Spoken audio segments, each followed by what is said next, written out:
আমরা এখন মধ্যযুগে নাই, আমরা আধুনিক যুগে। আইন সংস্কারটা একটা চলমান প্রক্রিয়া। সমাজের চাহিদা অনুসারে, সময়ের চাহিদা অনুসারে সকল আইনকে আপ টু ডেট করতে হয় এবং যুগোপযোগী করতে হয়, সেগুলো চলমান প্রক্রিয়া, সেগুলো তো আছেই। বিভিন্ন আইনে অবশ্যই আমাদের কিছু কিছু সংশোধন আনতে হবে, সেটা আমরা দেখব। আবার কিছু কিছু ক্ষেত্রে এটাও চিন্তা করতে হয় যে খুব সংক্ষিপ্ত বিচারের মাধ্যমে আবার অবিচার করা হচ্ছে কিনা, বা এমন কিছু হয় যে আমরা খুব কঠোরতম আইন প্রণয়ন করলাম, প্রয়োগের ক্ষেত্রে সেটা আবার মিসইউজ হচ্ছে কিনা, অপব্যবহার হচ্ছে কিনা, এগুলো সবগুলো লক্ষ্য রাখতে হয়। এখন কোনো ঘটনা ঘটলো, সেই জন্য একটা চটজলদি করে আইন প্রণয়ন করে ফেলা এবং কোনো আদালত সৃষ্টি করে ফেলা, এগুলো ইমোশনালি করা যায় না। এটা বৃহত্তর ক্যানভাসে দেখতে হয়।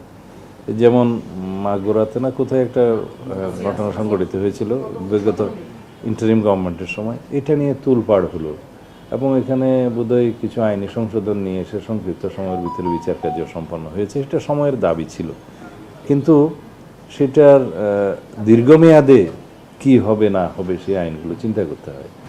শিশু ধর্ষণের ক্ষেত্রে আদালত প্রতিষ্ঠা করা হলো, একটা ট্রাইব্যুনালের করা হলো।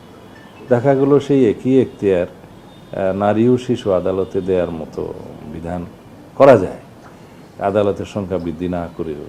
কারণ এখানে রেভিনিউ এক্সপেন্ডিচারের বিষয় আছে, আদালত সেট আপের করার বিষয় আছে, জনবলের বিষয় আছে।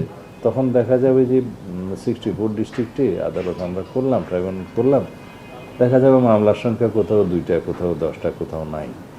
এগুলো সব বিবেচনায় নিয়ে যেভাবে মানে জননিরাপত্তা নিশ্চিত করা এবং বিচার নিশ্চিত করা সম্ভব, সেভাবে এগুলো আবার করা যায়। কিন্তু ওই সাময়িক সময়ের জন্য জনগণের যে ক্ষোভ, সেটাকে মেটানোর জন্য যদি আমরা সব বিষয়ে দ্রুততম আইন প্রণয়ন করি বা আদালত সৃষ্টি করি, সেই বিষয়টা আমার মনে হয় সকল ক্ষেত্রে সঠিক নয়।